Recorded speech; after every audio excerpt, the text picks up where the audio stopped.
Hola a todos, muy buenas noches. Mi nombre es Armando Gutiérrez y les doy la bienvenida a este capítulo 14 de Verbo Comisura. Y bueno, nos acompaña el día de hoy un escritor muy especial y antes de darle propiamente la bienvenida, pues voy a leer un poquito de su trabajo para que lo conozcamos más.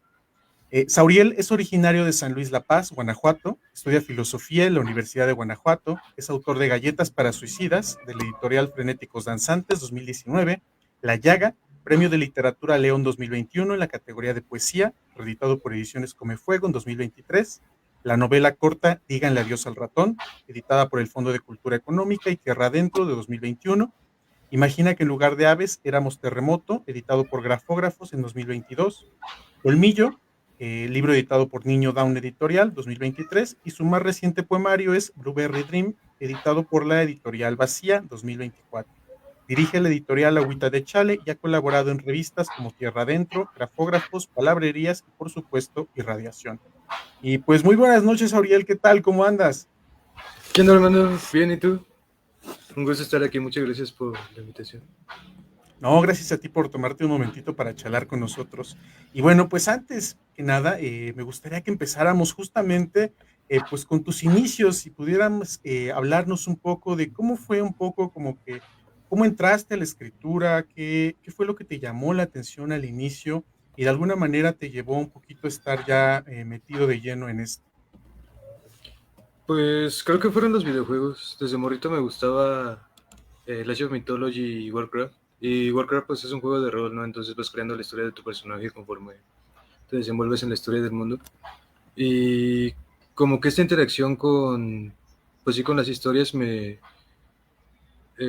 alguna manera me motivó a crear mis propias historias desde niño.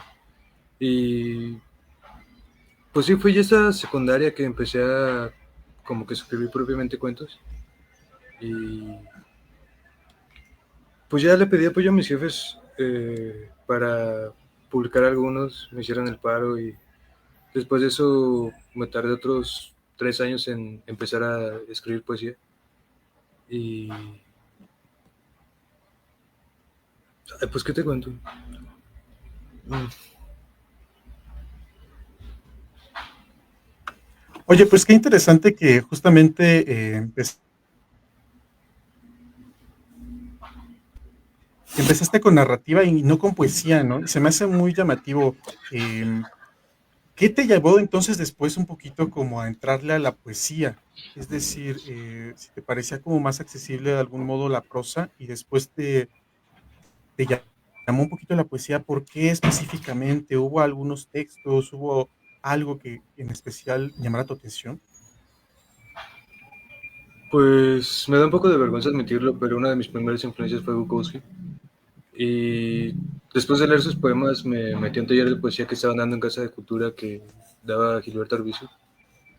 Y los textos, tanto los que nos recomendaba Gilberto como los de los compañeros, como que fueron lo que me atrapó más que una historia lineal o construida. Siento que en la poesía encontré una libertad que no tenía ni en el ensayo ni en la narrativa.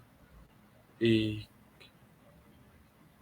pues creo que de alguna manera también es como una especie de camino para mí, en el sentido de que si escribo ensayos, si escribo narrativa, incluso si hago un meme, busco darle ese juego poético del lenguaje. Mira, me parece curioso porque justamente ahorita estabas hablando ya de la importancia a veces que tienen estos espacios como talleres o como... y también me gustaría que nos hablaras en ese sentido del taller que llevas, por ejemplo, con Iván Mata, ¿no? Y que me parece como muy interesante. Justamente este año, me parece que por mediados de mayo, organizaron también un festival de poesía allá en Guanajuato, ¿no? Y en realidad me parece que tienen ustedes como muy activa la escena de la poesía en Guanajuato. No sé si puedes hablarnos un poquito de cómo surgió este taller y cómo ha sido la experiencia, pues, pues en este tiempo que lleva activo, ¿no? Pues el dueño del lugar donde lo damos, Oliver Macías, nos invitó una vez a un evento que hizo del 14 de febrero. Se llama Ya nadie hace cartas de amor. Bueno, invitó primero a Iván y Iván me invitó a mí. Me acuerdo que ese día estábamos los dos bien pedos, nos encontramos como a las 3 de la mañana allá en el centro Y Iván me abraza llorando como que bien contento de que pues Oliverio prácticamente fue el que nos propuso hacer un taller ahí. Y pues no sé, creo que el hecho de que Iván sea el tallerista y esté siempre haciendo ejercicios, no es un taller en el que vas y lees tus textos ya preparados, sino que es más como un taller de producción, de estar constantemente escribiendo. Generalmente se hacen 4 o 5 poemas por sesión. Y pues creo que eso también ha facilitado el desarrollo de la escritura de varios de nosotros, ¿no? Sí, claro, ¿no? Creo que además es como mucho también de práctica, ¿no? Y creo que eso como que te mantiene también activo, ¿no? Eh, Me interesa un poco también que nos platiques sobre los textos que tú en particular has trabajado, por ejemplo, en el taller, ¿no? ¿Qué tipo de textos te interesa, bueno, has desarrollado, has podido también como compartir también ahí? Mm, Chale, la mayor parte del tiempo sí voy a hacerme pendejo al taller. Pero, pues no sé, creo que también he ido al taller más en un papel como de editor, de ver lo que están escribiendo la banda. Ahorita estamos armando una antología y pues sí creo que también últimamente la escuela no me ha dejado como que tanto tiempo para escribir y desarrollar esa parte. Perdón, soy un poquito pacheco, entonces se me va un poco la onda, pero... Oye, ahorita mencionabas tu labor de editor y sabes, me gustaría también que nos hablaras un poquito justamente sobre tu proyecto Agüita de Chale, ¿no? Es decir, ¿cómo surgió un poco también la editorial? ¿Qué tipo de textos ahorita han editado? ¿Qué les interesa también como que sea parte como de su catálogo? Mm, pues Agüita de Chale surge como una revista en 2020. Sacamos una convocatoria, un amigo y yo, y pues ya llegaron algunos textos. Posteriormente, pues también como entre el publicar en algunas revistas, leer a la otra banda que estaba también publicando ahí, invitarlos a algunas ediciones y así, pues fuimos haciendo como un acervo digital que creo que no tenemos una línea definida. Nos enfocamos sobre todo en autores jóvenes, pero también banda que ya tiene sus años, como el mismo Oliverio, Saul Ordóñez. Eh, pues han publicado varios poemarios ahí. De hecho, creo que hay una reseña de Anímula de Saúl en Radiación, ¿no? Sí, me Y parece interesante lo que hacen ahí en la editorial y justamente que se encuentran también textos como los de Saúl Ordóñez, ¿no? Eh, no sé también si quisieras hablarnos cómo va este proyecto, si tienen como próximamente también algunos otros libros que vayan a salir. mm, pues ahorita este año sacamos todos los de la primera mitad de junto y sacamos convocatorias un poquito. De hecho, cierra, si mal no recuerdo, el 15 de diciembre, por si alguien gusta mandar. Eh, También sacamos hace poquito la convocatoria del premio de poesía Pegaso Sorokin. El año pasado lo ganó Andrés. Andrés Gómez. Siempre se me va el apellido. Y pues sí, también ahorita vamos a sacar el tercer número de la revista. Y no sé, siento que últimamente he tenido muy descuidada esa parte de la revista por lo mismo de que andas de un lado a otro con la escuela, el trabajo y eso. Pero a partir de enero ya nos vamos a poner las pilas para sacar las nuevas publicaciones, lo que vaya llegando a la convocatoria eh, de este cierre de año y pues el poemario que resulte ganador del premio de poesía. Oye, qué interesante, pues también no hay que perder la pista también de la Agüita de Chale y de sus redes sociales. Pero mira, cambiando un poquito de tema, también me gustaría que habláramos pues de esta novela, ¿no? Esta novela corta que está disponible, como ya había dicho, en el Fondo de Cultura Económica y que me pareció muy interesante, muy divertida. y creo que sintetiza a lo mejor, no sé si tú digas lo contrario, muchos de los temas que creo yo te interesan, ¿no? Díganle adiós al ratón. Dinos un poquito, cómo surgió, la novela, ¿no? Cómo la fuiste trabajando, ¿no? Y cómo fue todo este proceso de escritura detrás del libro. Mm, la novela empezó como una especie de diario introspectivo.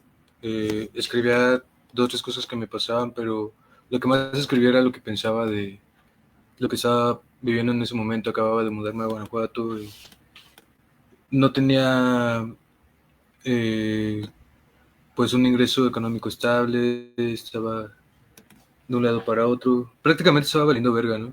Hace poquito estaba leyendo sobre alquimia y me topé con el concepto de la noche oscura del alma, donde pues el elemento como se quema, se ennegrece, pues sí se ensombrece antes de poderse romper para por renovarse, ¿no? Y transformarse en... Eh, es un pedo llamado el lenguaje de las aves, que es como una especie de metamorfosis representada simbólicamente a través del cuervo, el cisne y no, creo que el pavo real. Y bueno, pues la historia es sobre un morro que está valiendo verga y un día empieza a ver gatos muertos en la entrada de su casa. Eh, no sé, hace mucho que no regreso a esa novela. Creo que principalmente quería como eh, sacar o hacer una especie de catarsis de esa sensación de estar valiendo verga, de no saber qué hacer con tu vida y no sé, esas veces que estás de un lado a otro, ¿no? Que te levantas en la madrugada y sientes que no estás haciendo nada y a veces hasta incluso haces un chingo de planes y luego 3 horas después te das cuenta de que tal vez no tienes el dinero suficiente o ni siquiera tienes las fuerzas suficientes para hacerlo. Y no sé, en ese momento me sentía bastante así, necesitaba una forma de sacarlo y fue mediante la escritura que encontré eso, ¿no? ¿Sabes? Me interesa mucho porque creo que, ahorita tú lo acabas de decir, y creo que es una novela que al menos también yo en mi lectura, pues, conecté mucho por eso, ¿no? Porque justamente es una cuestión como muy humana, es una cuestión también como muy de nuestro tiempo, de sentir, un poco como de que la vida, como que hemos fracasado a veces y que como que a veces las cosas no salen ni siquiera como pensamos, ¿no? Eh, pero me pregunto también, ¿cómo fue su escritura? Es decir, ¿tú ya cuando la empezaste sabías a dónde ibas o más o menos regresabas a algunos capítulos o después la fuiste armando casi como rompecabezas? ¿Cómo fue todo este proceso, no? Pues creo que fue un poco de todo. Primero junté esos fragmentos de diario, a veces de Braille, en, en lo que pues fue una historia que no tenía mucho que ver. Después leí con esta trama de los gatos muertos. Y ya después pues estuve regresando a varios capítulos para darle una cohesión. Y bueno, ya cuando la edito con Víctor Santana, pues creo que fue otro viaje. La verdad, Víctor como editor me enseñó muchas cosas. Porque, pues sí, él es muy meticuloso, ¿no? Cada fragmento tiene que tener un motivo de por qué está dicho ahí, ¿no? Recuerdo que pasamos como un mes entero revisando una frase donde simplemente se hace referencia a Bojack Horseman, pero primero Víctor me decía que la alargara un poco más, luego que fuera más sintético y luego fueron fácil como 7 cambios que le dimos solo a esa frase y creo que fue el último que revisamos, de hecho. Pues qué interesante, ¿sabes? Porque yo también me di cuenta, algo que me llama mucho la atención y que me parece muy curioso, son los finales de capítulos. Es una novela hecha como de distintos capítulos muy cortitos, eh, y los finales, los remates me parecen como muy bien logrados, ¿sabes? O sea, son a veces como entre graciosos pero crueles y como que sintetizan además mucho del sentido igual de cada uno de estos episodios, ¿no? Y me preguntaba también cómo es tu relación con el lenguaje, ¿no? Porque me parece un lenguaje, pues, como muy accesible, podríamos decir, muy coloquial, ¿no? Y que creo que lo logras como transmitir como muy bien acá, ¿no? No sé, ¿es alguna de tus preocupaciones también ahorita o ya, como decías ahorita, tal vez ya es una novela que ya está un poco atrás? Pues creo que en esa, la faceta del lenguaje que más exploro es el coloquial, ¿no? Pero también, pues, esta búsqueda poética que te menciono, que creo que fue justo en esa novela que me di cuenta de que podía explorar otras dimensiones de la poesía, ¿no? Ya después leí Los Detectives Salvajes y me aventé la entrevista de Bolaño donde dice justo que mucha poesía está actualmente escrita en prosa, ¿no? Ujú. Y pues sí. Mira, ya que tocaste el tema de la poesía, me gustaría también que habláramos de tu obra poética, porque además es como muy interesante que tú no nada más te dedicas a la prosa, sino también tienes esta parte de poesía que es como muy importante, que como dices, que creo que también influyó mucho en la escritura de la novela, ¿no? Pero me gustaría que nos hablaras también un poco en específico de tu último poemario, de Blueberry Dream, que a mí en lo personal me parece un libro igual como muy interesante, muy lúdico, incluso como con cierto espíritu de las vanguardias, ¿no? Más o menos igual dinos cómo surgió, cómo se fue desarrollando el proyecto. Pues bueno, parte de mi búsqueda poética ha girado mucho en torno al humor. Creo que esto es en parte por la influencia de Ángel Ortuño, que hace tiempo vino a dar un taller en el Fondo para Letras Guanajuatenses. Y creo que tanto Iván Mata como a mí nos marcó bastante. Y es que ese hecho de que no puedes a veces distinguir si es un poema, si es un chiste, si es una mentada de madre, me encanta de Ortuño, ¿no?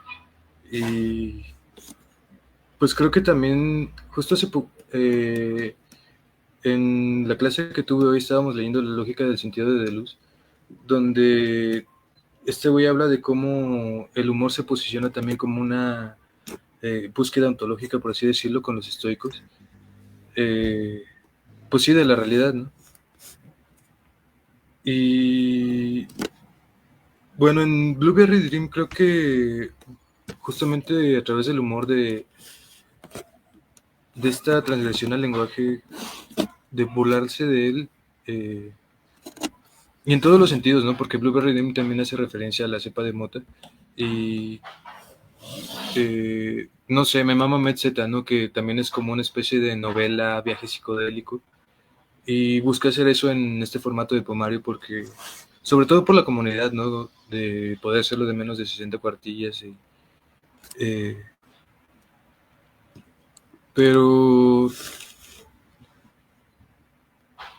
pues sí, no sé, como que siempre he buscado reírme de mi propia desgracia. Y incluso en Blue Bed Redeem está eso, ¿no? Jesucristo, la verdad más triste de nuestra generación es que Jesucristo no se antojó del futuro, o este poema sobre el tipo que vendía memes. Que también el meme últimamente ha sido una obsesión que he tenido.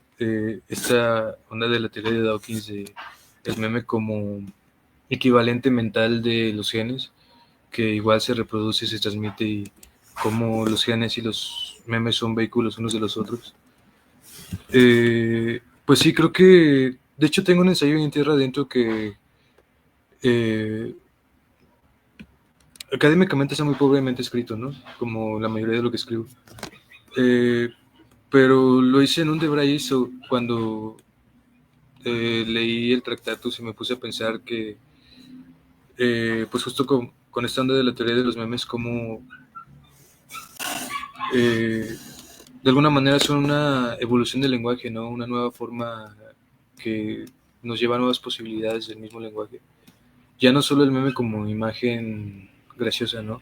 Sino todo el despliegue que puede tener como, incluso en la videopoesía, creo que el hecho de que incluso en la vida diaria ya hablemos con referencias a memes, nos da cierta posibilidad de hacia dónde se puede dirigir este fenómeno, ¿no?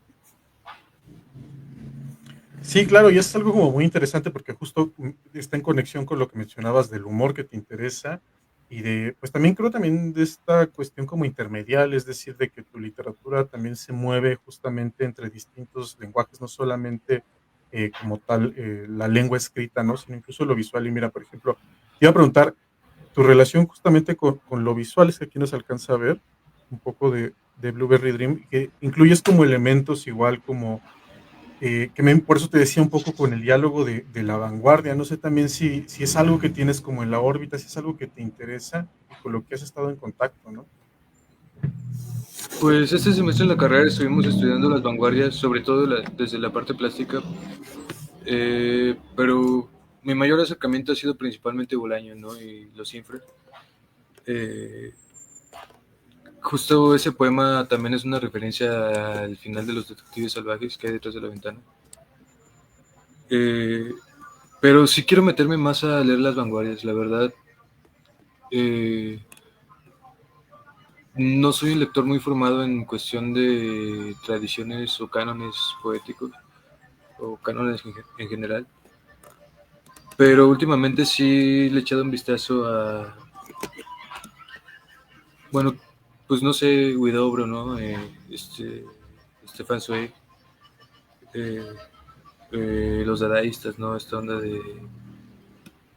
del cadáver exquisito pero no sé, la verdad, siento que tampoco he experimentado tanto como se podría con los medios que tenemos actualmente, ni siquiera creo que gran parte de mi obra ha sido un mero ejercicio. Eh, pero pues no sé, sí me gustaría sobre todo explorar las artes digitales, ¿no? Eh, todo este pedo de la realidad virtual y las inteligencias artificiales creo que pues son una herramienta muy interesante a la hora de pues de cualquier creación artística, ¿no? Sabes, también me pregunto si nos puedes hablar también un poco de tus influencias, a lo mejor también en cuestión de música o de, por ejemplo, de películas o series, ¿no? Es decir, si también este tipo de obras música, por ejemplo, desde, no sé, desde David Bowie, o sea, ¿qué también te interesa y en qué medida también está dialogando un poco con lo que escribes, ¿no? Con lo que te interesa también desarrollar a nivel de literatura. Mm, pues creo que principalmente la música es algo que me ha acompañado toda mi vida. Desde que descubrí YouTube, he procurado que ninguno de mis días se mantenga en silencio. Y pues al momento de escribir, por ejemplo, díganle de eso al ratón, estaba escuchando mucho David Bowie, Rodrigo González. Eh, Me gusta mucho Janis Joplin, ¿no? También en la prepa era fan del Club de los 27, ¿no? Nirvana, Amigo en House. Últimamente, por mi novia, he empezado a escuchar más rap. Pues he tenido diferentes épocas y diferentes influencias a lo largo de lo que he vivido y escrito. Pero creo que sí, mis principales influencias han sido Kurt, Janis, Rodrigo González, Daniel Johnston, David Bowie. Y en literatura, pues Arana. Cuando leí El reino de lo no lineal de Elisa Díaz Castelo, no mames, o este Sushi Feeling de Nancy Niño Feo. Creo que es que en literatura sí hay un chingo de, no sé, cada que encuentras, y siempre están, todo el tiempo iban describiendo cosas nuevas, ¿no? Nos llegaron dos poemarios ahorita, ahorita de Chale que pues todavía no puedo hablar mucho de ellos porque no he hablado con los autores, pero están bellísimos y espero que los...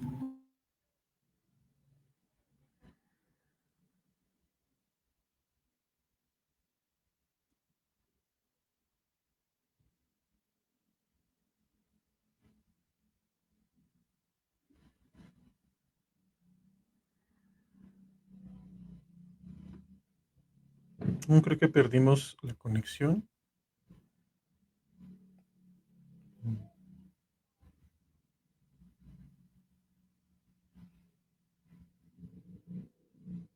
Desafortunadamente, pues son gajes del oficio. Esperemos que Sabriel se pueda conectar de nueva cuenta. Eh, Les recuerdo que ya está disponible nuestro último número, pueden consultarlo en nuestra página, pueden encontrar los links, además en nuestra página de Facebook, en Instagram y también en nuestra página de TikTok. Em, Esperemos que Sabrina se pueda volver a conectar y si no, pues los invito también que sigan las distintas charlas que vamos a tener. Vamos a tener todavía más invitados y bueno, ni hablar. Les deseo que tengan una bonita noche. Nos vemos.